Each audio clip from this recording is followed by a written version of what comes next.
नई वीडियो लेके आ गए हैं जिसमें हम एक प्रॉब्लम डिस्कस कर रहे होंगे जो लीड कोड का एक हार्ड प्रॉब्लम है जिसका नाम है divide nodes into the maximum number of groups. ठीक है, तो पहले डिस्क्रिप्शन बात कर लेते हैं। प्रॉब्लम है क्या, हमें नंबर ऑफ नोड्स गिवन होगा और एजेस गिवन होंगे। ठीक है, और नोड की जो वैल्यू होगी 1 से लेके n तक होगी। ठीक है, तो यहाँ पे n की वैल्यू 6 गिवन है तो हमारे 6 नोड्स होंगे 1 से लेके 6 तक। ठीक है, और हमें एजेस गिवन होगा, एजेस एरे, जिसमें बता रहा होगा कि 1 और 2 के बीच में एज है, और ये एज जो है वो बाय डायरेक्शनल है, तो हम 1 से 2 मूव कर सकते हैं या 2 से 1 मूव कर सकते हैं। ठीक है, ठीक है, तो हमें इन नोड्स को मैक्सिमम नंबर ऑफ ग्रुप्स में डिवाइड करना है, बट द कंडीशन है कुछ, उस कंडीशन के बारे में बात कर लेते हैं। ठीक है, तो फॉर एग्ज़ाम्पल हमारे पास एक्स और वाई के बीच में एक एज है। ठीक है, और मान लेते हैं कि एक्स जो है वो आईएथ ग्रुप में आ रहा है। ठीक है, आईएथ ग्रुप में आ रहा है, तो वाई जो है वो या तो आई प्लस 1th ग्रुप में आ सकता है ना, या तो वो आई माइनस 1th ग्रुप में आ सकता है। ठीक है, तो मतलब डिस्क्रिप्शन यही है कि अगर x और y के बीच में कोई एज है तो जो भी वो ग्रुप में आएंगे उनका जो डिफरेंस होना चाहिए वो 1 होना चाहिए, एग्जैक्टली 1 होना चाहिए। ठीक है, तो समझ में आ गया। तो अगर आपका x जो है आईएथ ग्रुप में आ रहा है तो y आपका i प्लस 1th ग्रुप में आ सकता है या i माइनस 1th ग्रुप में आ सकता है। ठीक है, तो इस कंडीशन को कंसिडर करके हमें बताना है कि मैक्सिमम कितने ग्रुप्स हम बना सकते हैं अगर पॉसिबल है तो। अगर पॉसिबल नहीं है तो उस केस में -1 हमें रिटर्न करना है। ठीक है, प्रॉब्लम समझ में आ गया होगा। ठीक है, प्रॉब्लम पढ़ के प्रॉब्लम समझ में आ गया हमें, है ना। ठीक है, तो प्रॉब्लम पढ़ने के बाद हमें तो एक चीज़ तो समझ में आ गया। क्या चीज़ है? वो चीज़ है कि अगर मान लो कि मैं किसी नोड से स्टार्ट हो रहा हूँ। ठीक है, अगर मैं 1 नोड से स्टार्ट हो रहा हूँ तो 1 से रिलेटेड जो भी होंगे, 1 से जो भी एजेस होंगे वो सारे नोड्स इस ग्रुप में आएगा, है ना। ठीक है, और इससे पहले भी आ सकता है बट हम स्टार्टिंग नोड 1 कंसिडर कर रहे हैं तो ऐसा कुछ होगा। ठीक है, बाकी ये सारे नोड्स आए और इन सारे नोड से जो भी नोड कनेक्टेड होगा वो अगले ग्रुप में आएगा। ठीक है, तो ऐसा देख के कुछ लग रहा है ये बीएफएस टाइप है। हम अगर बीएफएस चलेंगे तो हम देख लेते हैं, क्योंकि अगर मान लो कि 1 से कोई नोड कनेक्टेड है, for example x node connected है, तो वो इसी में आ सकता है, अदरवाइज वो किसी में मतलब इसके आगे नहीं आ पाएगा, है ना।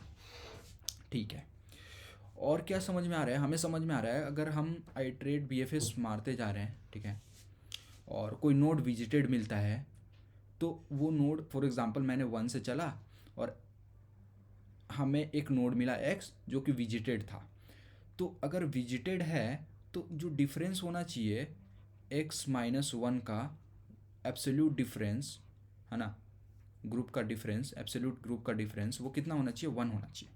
ठीक है, ठीक है, तो कुछ कुछ समझ में आया है कि अगर मैं हर नोड से स्टार्ट करूं और मैं बीएफएस लगा दूं, है ना, बीएफएस लगा दूं और बीएफएस लगा के कितने ग्रुप बन रहे हैं वो निकाल लूं, तो that will be my answer, है ना।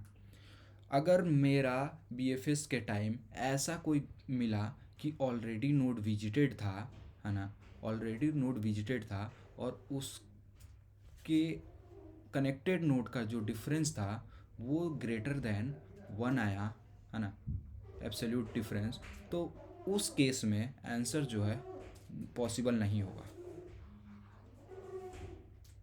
ठीक है, ठीक है, तो क्वेश्चन हार्ड तो है बट इतना हार्ड नहीं है, सिंपल ही है। तो अप्रोच कुछ ऐसा ही रहने वाला है। तो इसमें देख लेते हैं, मैंने क्या बोला कि हर नोड से हम आइट्रेट करेंगे और उस पर BFS लगाएंगे। तो n नंबर ऑफ नोड्स है तो n इंटू, और हर नोड पे आइटरेट BFS लगाएंगे तो नंबर ऑफ एजेस। तो कॉम्प्लेक्सिटी हमारी कुछ ऐसी हो जाएगी, बिग ऑफ n इंटू ई। ठीक है, तो इस प्रॉब्लम में n की वैल्यू जो है वो 10⁻2 की 1 है, और e की वैल्यू जो है वो एट मैक्स कितना हो सकता है 10⁻4। तो देखेंगे तो ओवरऑल कॉम्प्लेक्सिटी हमारी 10⁻6 हो जाएगी। तो समिटेबल है, ठीक है, एक्सेप्टेबल है, एक्सेप्ट हो जाएगा। ठीक है, तो सिंपल सा लॉजिक था कि हर नोड से हम स्टार्ट करेंगे और उस पर BFS लगा देंगे और देख लेंगे कि अगर मतलब हमें केसेस मिल गए -1 वाले तो -1 रिटर्न कर दो, अगर ये वाला केसेस नहीं मिला तो देख लेंगे कि मैक्सिमम ग्रुप्स किस केस में बन रहा है, that will be our answer, है ना। ठीक है, तो मैं कोड दिखा देता हूँ। कोड सिंपल है, कुछ इतना टफ चीज़ नहीं है। ठीक है, तो मैंने ग्राफ बना लिया, एजेस हमें गिवन थे, मैंने ग्राफ बना लिया। ग्राफ बनाने के बाद मैंने विजिटेड ले लिया कि अभी तक हम किसी नोड पे विजिट हुए हैं कि नहीं हुए हैं। ठीक है, मैंने आंसर ले लिया। ठीक है, मैंने 1 से n तक स्टार्ट किया। मैं देख रहा हूँ कि फर्स्ट नोड विजिटेड है। अगर if it is not visited then मैं क्या कर रहा हूँ कि वो कंपोनेंट उठा के ला रहा हूँ। ठीक है, तो मैं 1 से स्टार्ट करूँगा और 1 से कनेक्टेड रीचेबल जो भी नोड है वो सारे नोड मैं उठा के ला रहा हूँ। ठीक है, तो गेट कंपोनेंट किस में आ जाएगा, VT में आ जाएगा। हमने एक वेक्टर VT बना रखा है, इसमें सारे नोड्स आ जाएंगे जो 1 से ith नोड से रीचेबल हैं। ठीक है, तो सिंपल सा है गेट कंपोनेंट, इसमें कुछ नहीं है। तो हमारे यहाँ अगर ऑलरेडी विजिटेड है तो सिंपली रिटर्न कर जाओ, विजिटेड नहीं है तो उस नोड को डाल दो वेक्टर में हमारे और उसको विजिटेड ट्रू मार्क कर दो। ठीक है, फिर इसके सारे चाइल्ड पे आइटरेट करो और चाइल्ड पे इंडिविजुअली कॉल कर दो। तो रिकर्सिव कॉल है, सिंपल सा है। ठीक है, तो यहाँ पे हमारे पास VT के अंदर सारे नोड्स आ गए हैं जो ith नोड से रीचेबल थे। ठीक है, हमने एक काउंट ले रखा है। ये काउंट क्या है कि काउंट बता रहा होगा कि मैं एक बार ये खोल लेता हूँ। ठीक है, तो काउंट स्टोर कर रहा होगा कि अगर मैं 1 से स्टार्ट करता हूँ तो कितने ग्रुप बन रहे हैं, 2 से स्टार्ट करता हूँ तो, है ना, जो यहाँ पे हमने लॉजिक डिस्कस किया था कि हर नोड से हम स्टार्ट करेंगे और देखेंगे कि मैक्सिमम ग्रुप किस किस केस में बन रहा है, तो वो हम काउंट में स्टोर करके रख रहे होंगे। ठीक है, तो जो भी नोट्स आए मेरे VT के अंदर उस कंपोनेंट्स के हर नोड से मैं स्टार्ट कर रहा हूँ और BFS कॉल कर रहा हूँ। ठीक है, अगर मेरा BFS में रिटर्न करके आएगा कि कितने ग्रुप बन रहे हैं, अगर रिटर्न -1 आया तो वो हमारा इम्पॉसिबल वाला केस है, तो सिंपली रिटर्न -1, नहीं तो हम काउंट के अंदर मैक्स वैल्यू ले रहे हैं और उस कंपोनेंट का हम किसी नोड से स्टार्ट कर रहे हैं जिसमें मैक्सिमम वैल्यू आ रहा है, तो उस कंपोनेंट का वो मैक्सिमम काउंट हो जाएगा, मैक्सिमम नंबर ऑफ ग्रुप्स बन जाएंगे, तो वो हम आंसर में ऐड कर दे रहे हैं। ठीक है, और आंसर रिटर्न कर दे रहे हैं। ठीक है, अब BFS देख लेते हैं। BFS में क्या हो रहा है, BFS में हम सिंपल सा कोड है। ठीक है, BFS में हमने डिस्टेंस ले रखा है कि डिस्टेंस दैट विल इंडिकेट कि वो ith नोड किस ग्रुप में आ रहा है। ठीक है, तो हम करेंट से स्टार्ट कर रहे हैं, तो करेंट फर्स्ट ग्रुप में आएगा करेंट। ठीक है, हमने क्यू ले रखा है और क्यू में हमने करेंट नोड को इंसर्ट कर दिया और आंसर की वैल्यू 0 है। ठीक है, फिर उसके बाद जो BFS में कॉल करते हैं हमने साइज़ ले लिया कि करेंट कितने नोड्स अभी प्रेजेंट है ना। उसके बाद हमने फ्रंट निकाला और फ्रंट का हमने डिस्टेंस देख लिया कि फ्रंट का डिस्टेंस कितना है ना। तो आंसर हम रिटर्न कर रहे हैं, तो आंसर में हमें क्या होगा कि लास्ट ग्रुप नंबर क्या है, तो इसलिए हम बार बार अपडेट कर रहे हैं। यहाँ पे हमने करेंट को पॉप कर दिया, टॉप एलिमेंट को।